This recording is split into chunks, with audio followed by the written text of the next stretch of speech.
You are listening to The Humans We Are with Carola, episode number 1.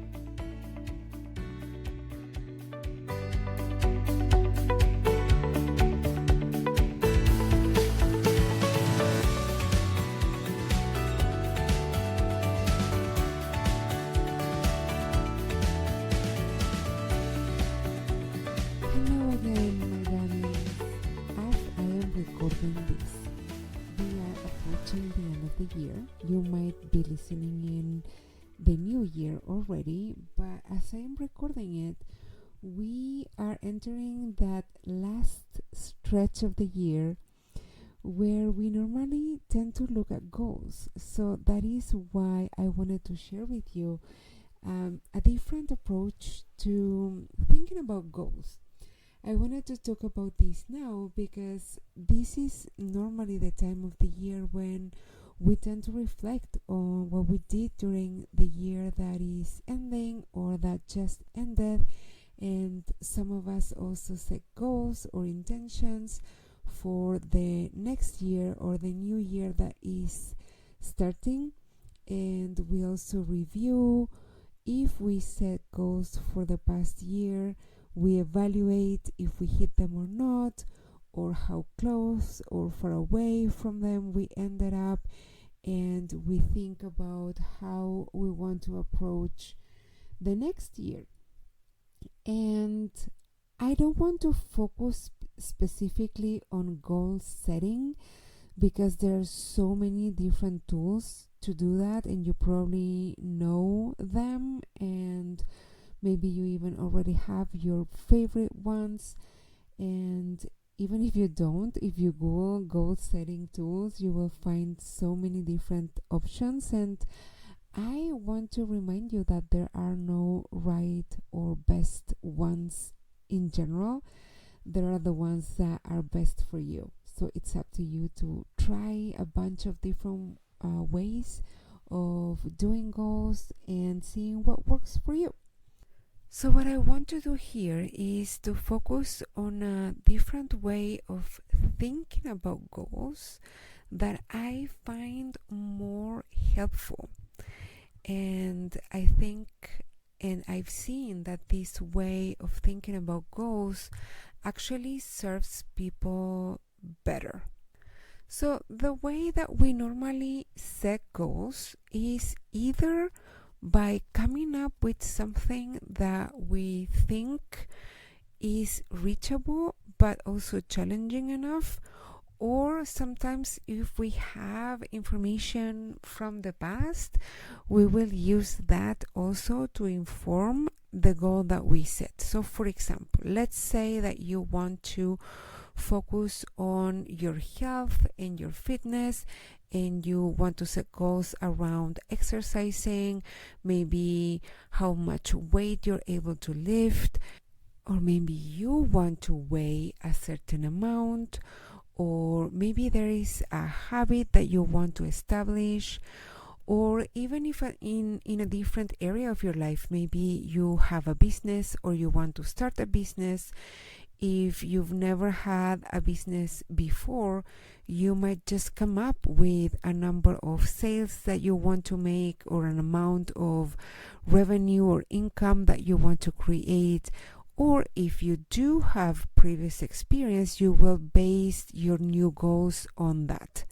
But in any case, the goal is something that we just make up.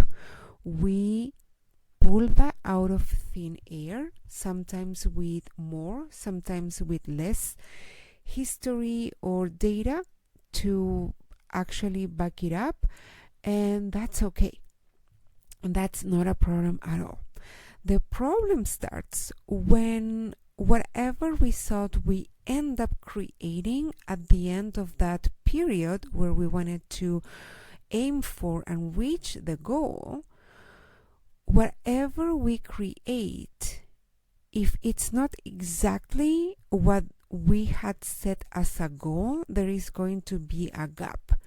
And what I see often is that people, just clients, humans in general, we end up using that gap between the actual results that we created and the goal that we had declared to begin with as an intention, we use that gap against ourselves and we beat ourselves up and we make that gap mean bad things about us, about our possibility to actually create what we want, about the future, all sorts of implications that we create from that gap.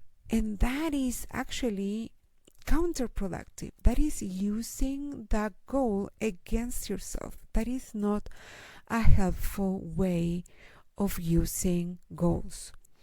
So the way that I like to see goals is as tools.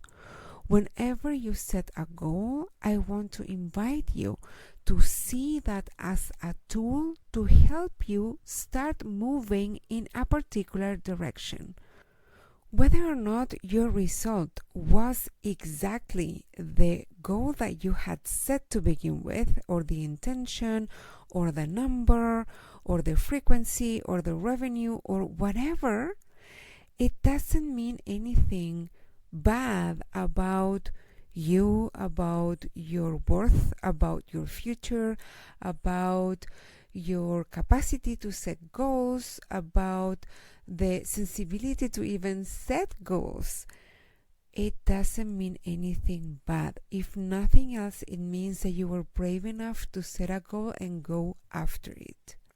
A goal that was made up and pulled out of thin air to begin with doesn't need to be a yardstick that you measure yourself and your worth against now. That's not cool, it's not helpful, it's not right.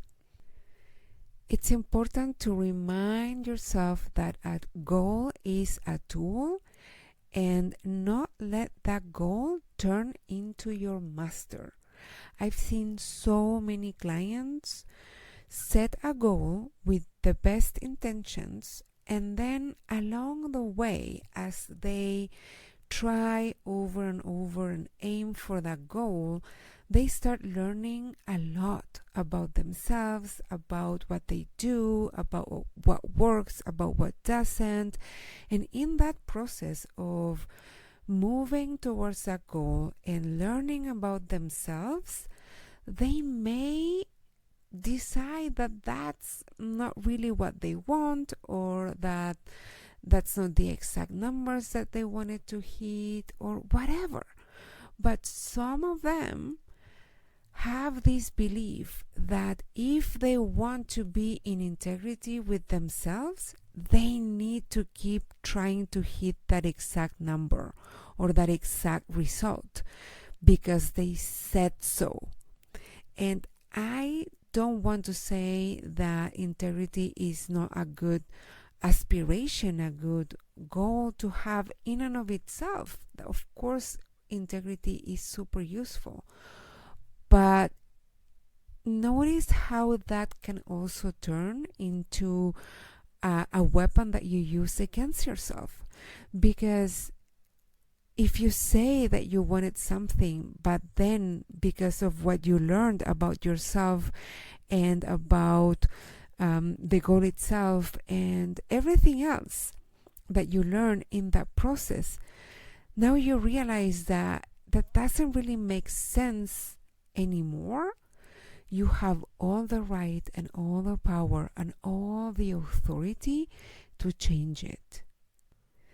Not hitting a goal, not hitting exactly the numbers or the results that you had declared to begin with, doesn't mean that you set the wrong goal or that you are not capable of creating that result.